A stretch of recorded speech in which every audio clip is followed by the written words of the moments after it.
Ladies and gentlemen, this is Ken Carpenter. Ladies and gentlemen, this is Ken Carpenter speaking from Washington, D.C. Last Thursday, the Halls of Ivy was presented with the Peabody Award for the most outstanding dramatic achievement in radio. And we are indeed grateful to all of you for the loyal support which has made this a possibility. Ladies and gentlemen, the Halls of Ivy.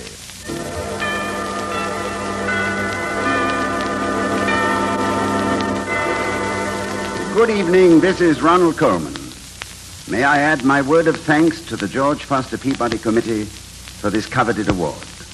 Tonight, we're repeating a program which you may have heard a few weeks ago. This is in response to an unprecedented demand for this particular script. And it is also a request of the Chamber of Commerce of the United States, before whom we have the honor of appearing tonight at Washington, D.C. And now, may I invite you to join Mrs. Coleman and me for the next half hour when our sponsors, the brewers of Schlitz Beer, present the Halls of Ivy.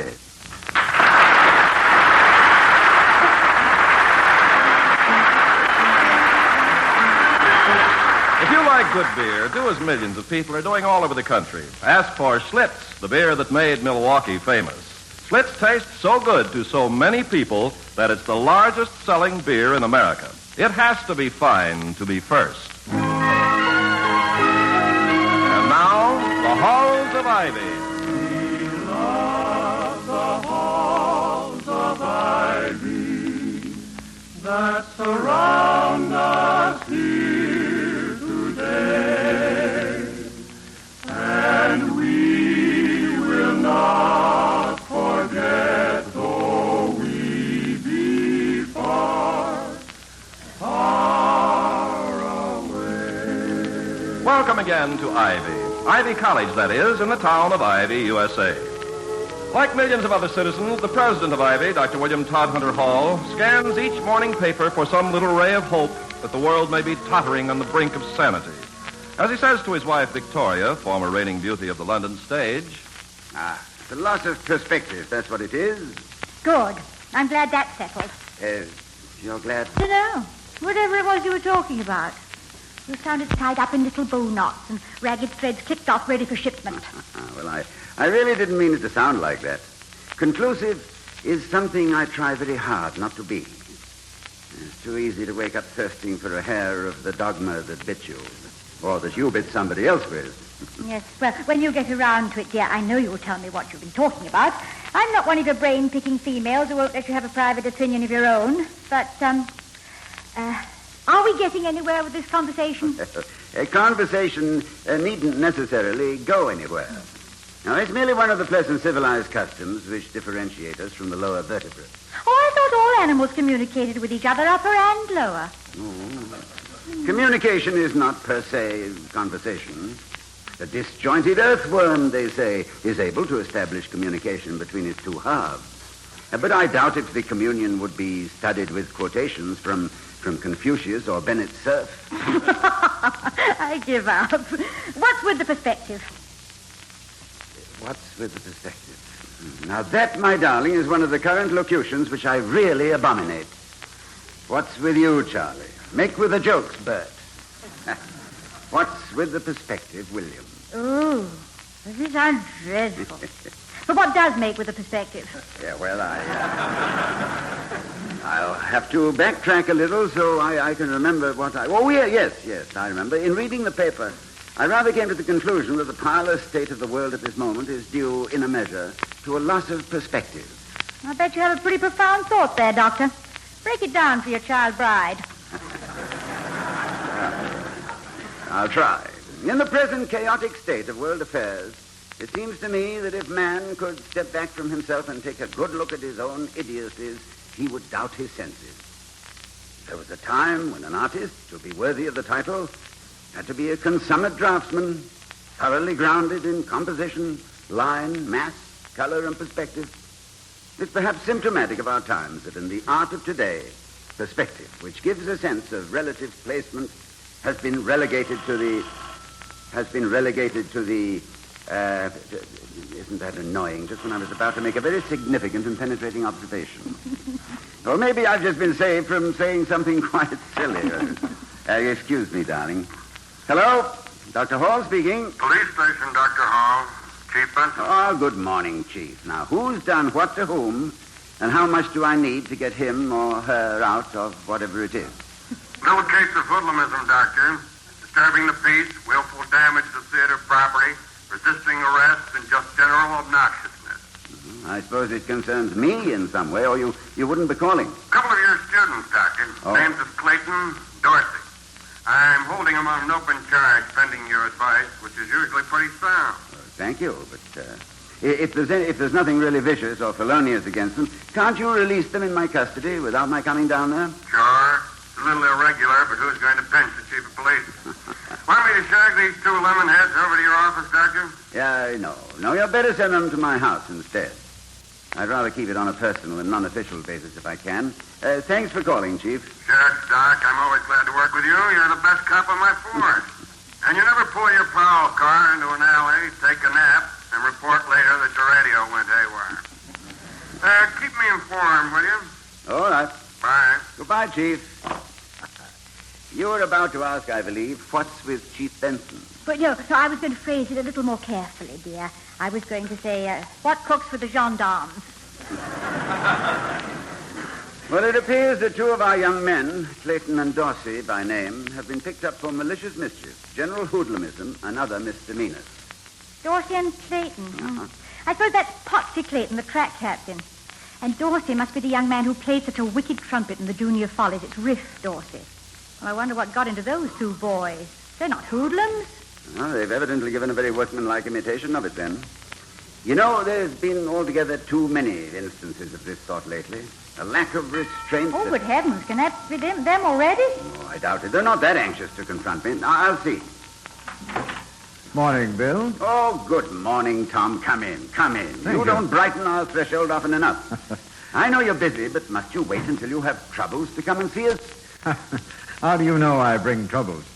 Oh, because you dressed in such haste this morning that your left shoestring is untied. Huh? It's incompatible with your usual sartorial dignity. Vicky, put on your most pious expression. We have an ecclesiastical guest. Oh, Mrs. Arthur. Oh, hello, Chaplain. Morning, Mrs. Hall. And you don't have to look pious on my account. You're not enough of a hypocrite to get away with it. The Reverend Dr. Mansfield brings me trouble, Victoria, as usual. Troublesome type of guest. Well, this isn't a soul-shattering burden I bring you, Bill.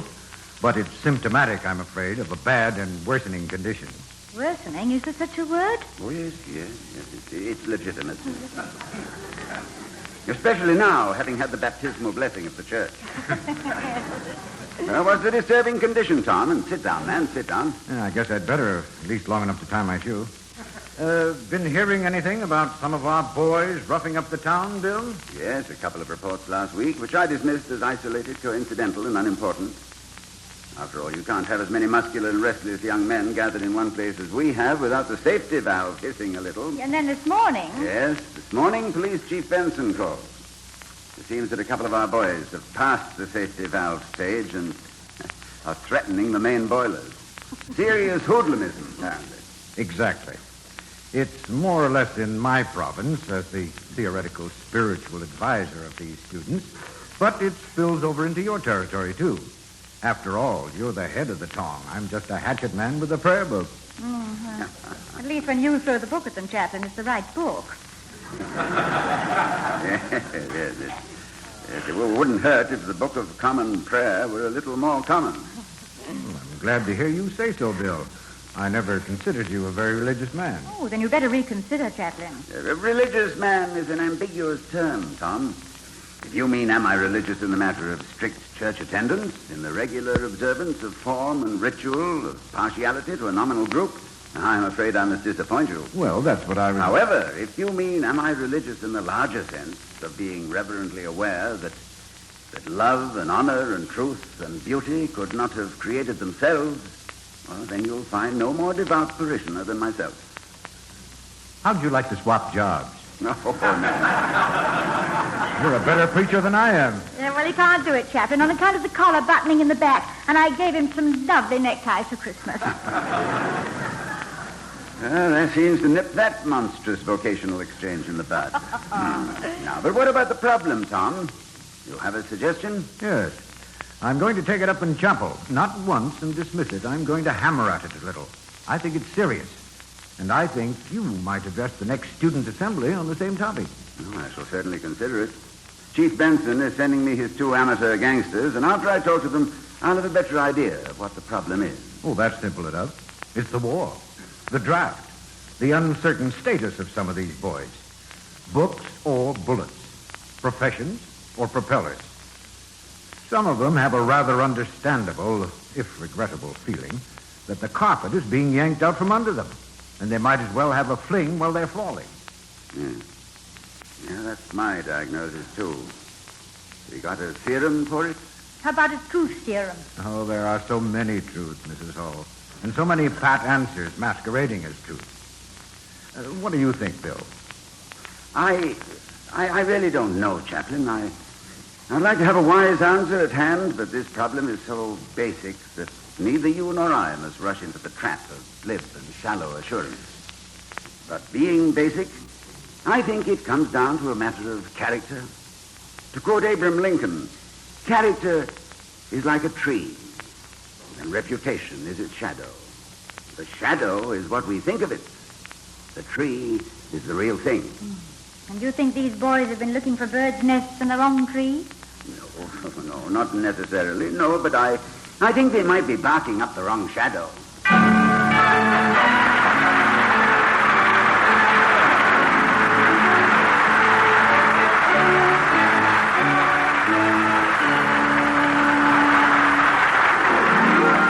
When there's beer on your mind, your best thought is Schlitz, the beer that made Milwaukee famous.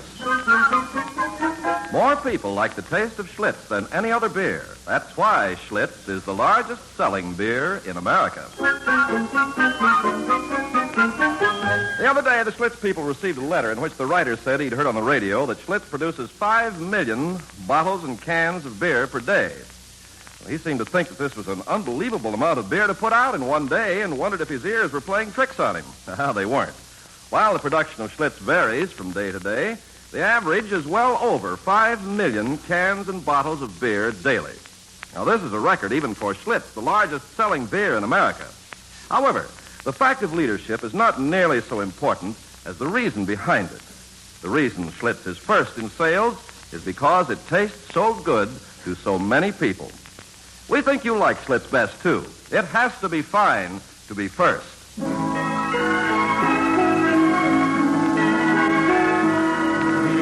love the halls of ivy that surround us here today.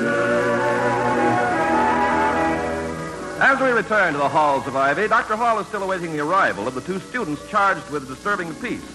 Chaplain Mansfield has just left, and Mrs. Hall says... I've always liked him. It's an old bromide, I know, but if he took off that round collar and black shirt, you'd never know he was a clergyman. Oh, I don't know, darling. I think you would. I would? I would, at least. Even without his professional attire, he'd have the calm authority of a really good man. It's an air. Not so much of superiority over his fellows as the attitude of a well-briefed defense attorney pleading the case of human frailty at the bar of heaven. And there's a slight expression of sadness which accompanies it. Probably from having lost so many cases. Now, men like that count no case really lost. They always try one more appeal. Chaplain Mansfield, for instance. Hello, Dr. Hall's residence. Yes, who? The University of Chicago. Very well. It's probably Mitt Matthews. Well, if somebody's offering you a job, Toddy, don't take it. I like it here. Happiness no object? What's happiness? Can it buy money? Well, that's the... Hello, yes? Yes, this is Bill Hall. Who? Oh, hello, Mitty. Nice to hear from you. Ready? I've been ready since the 23rd of December. All right, here you are. King's Knight to the Bishops.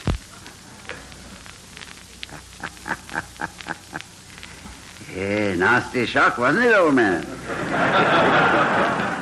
Well, just keep telling yourself that it's only a game and someone has to lose. Yeah. Nice to hear from you, Mitty, finally. And call me again anytime. Any time of the pawn or night. Yeah. Goodbye. Mitty? Yes, Mitty M. Matthews of the University of Chicago. He's just published a monumental dictionary of Americanisms. It's no wonder that he hasn't had time to play chess by telephone. From your conversation, I gather you have him beaten. Oh, on the contrary, my dear, I don't think I have an oriental opportunity. Translation, Chinaman's charm. Yes. Yes. You see, Mitty is... Oh! What's the matter? I forgot to tell you, we're having another visitor besides the two young hoodlums. Oh, shall I bake a cake or just powder my nose? Who is it? It's Champ Waterfield. Oh, not the big automobile dealer. Yes. I want Waterford here by chance when the boys arrive.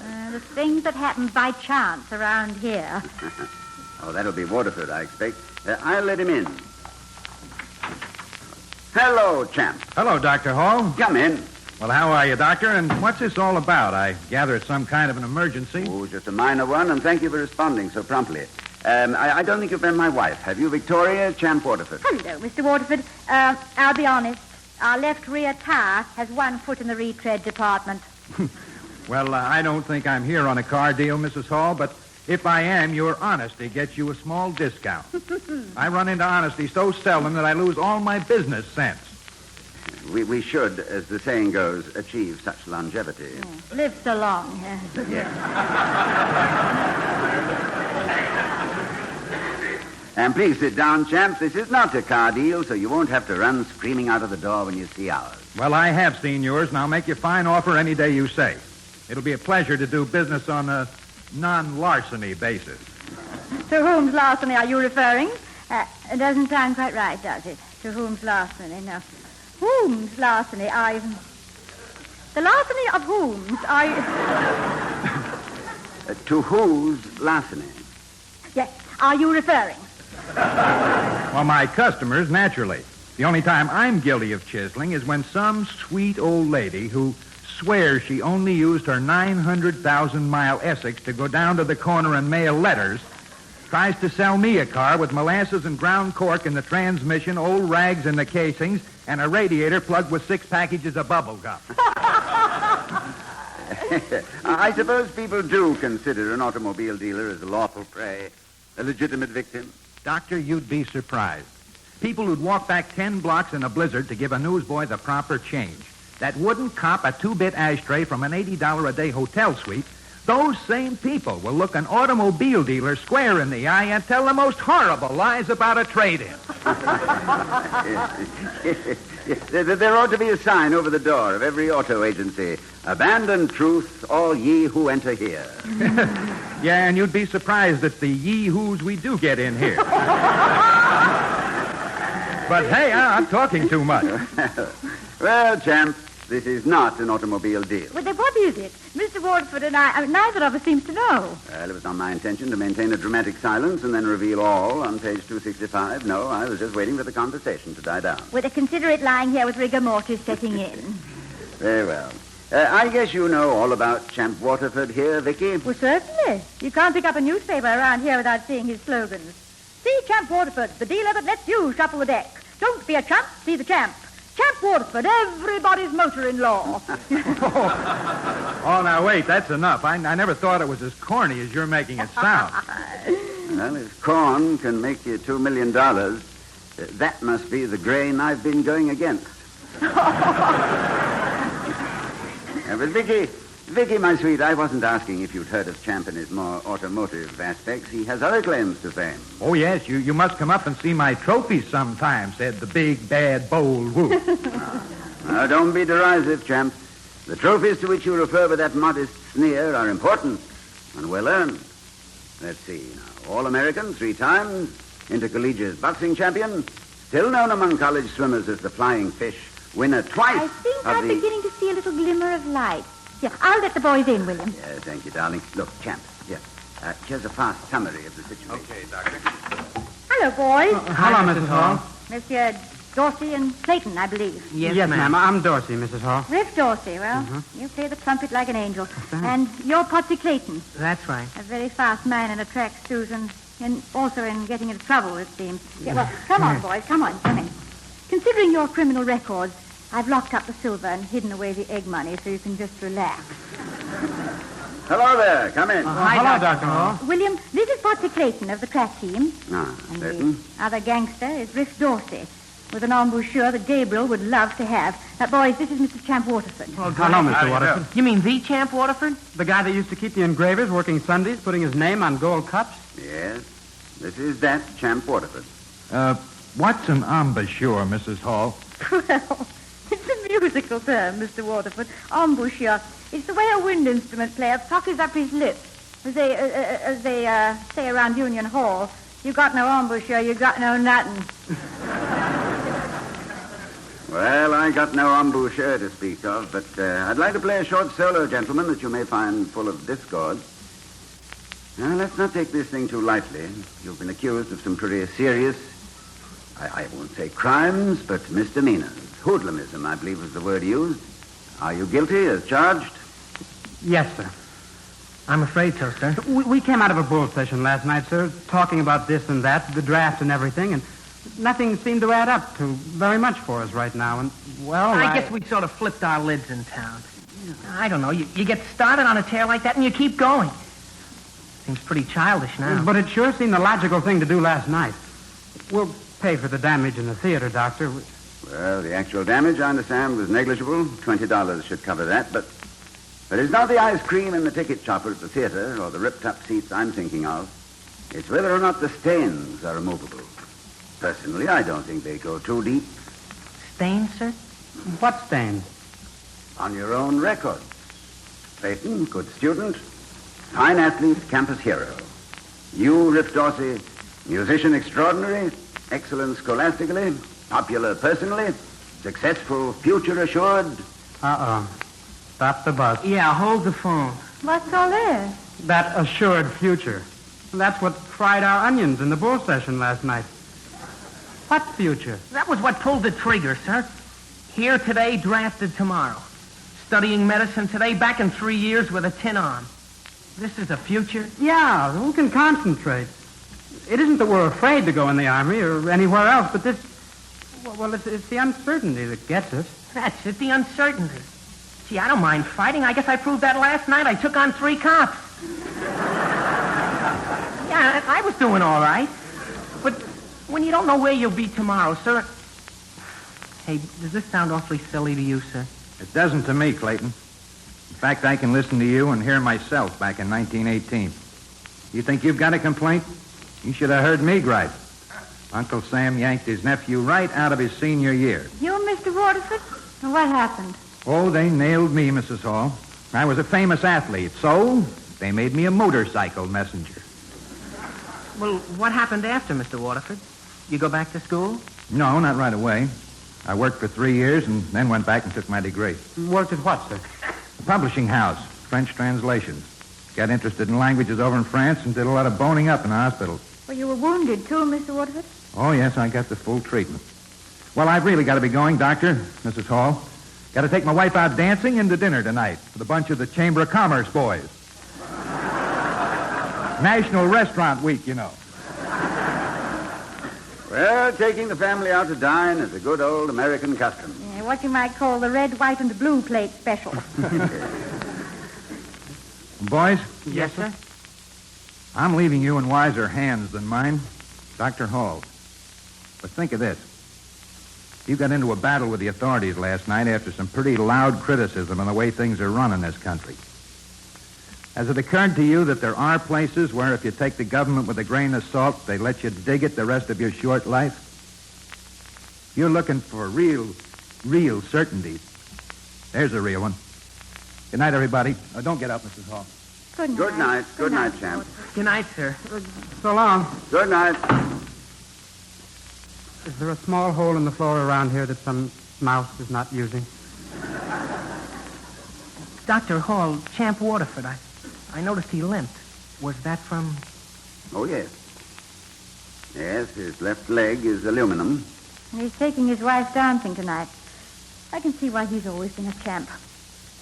We're champs, too, with a little variation in the spelling. Dr. Hall, Riff and I'm sorry we caused so much trouble. I guess we looked a little more important to ourselves than we really are. Dr. Hall, would you like to give us each a few swift kicks before we go? No, Riff, no. The world will be my deputy in the pants-kicking department. You'll get plenty. And I'm glad Champ Waterfield happens to be here tonight. Catching cold, Victoria? No, not cold. Just on. Well, as I was saying, gentlemen, Champ Waterford, by simply being what he is, says far better than I could that it's hard to find certainties. If the world could but step back and look at its own idiocies, it would... Where have I heard that phrase? From you at breakfast, dear. Oh, yes. But anyway, gentlemen, to switch metaphors in the middle of a thought, space travel being so far undeveloped by humans, we are forced to live together on one small planet. More confining than that, we each have to live with ourselves. I think that's the main thing you have to remember, that when you live with yourself, you have a roommate in very crowded quarters. So, mind your manners.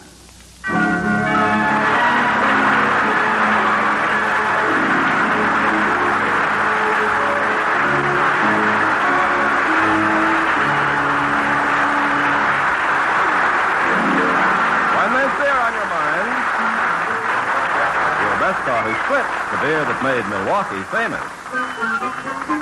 More people like the taste of Schlitz than any other beer. That's why Schlitz is the largest selling beer in America. Ladies and gentlemen, may I introduce Mr. Harry A. Bullis, Vice President of the Chamber of Commerce of the United States and Chairman of the Board of General Mills. Mr. Bullis.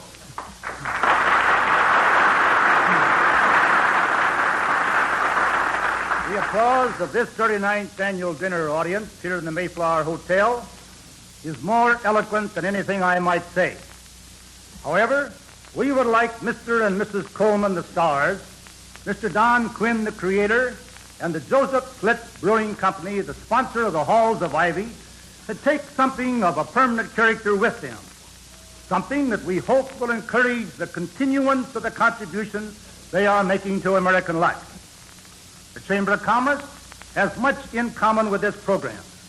We believe in developing all media of transmitting ideas between employee and employer, between businessmen and educators, farmers, and all other segments of the society. We are working for higher standards, a better system to tell the truth to more people. If we are to succeed in this effort, all of us must acquire a better understanding of the problems met by everybody in that field, be they members of a college faculty or the teacher in the one-room schoolhouse. So, we have felt it appropriate on this occasion to present this citation, which I shall now read to you.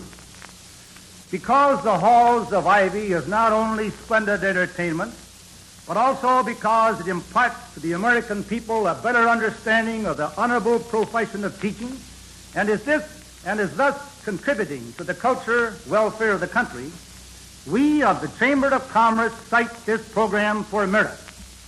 Mr. and Mrs. Coleman and Mr. Quinn, won't you please come forward and receive this citation? Thank you very much.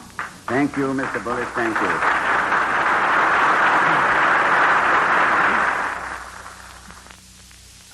For more gay times, hear the great Gildersleeve on NBC.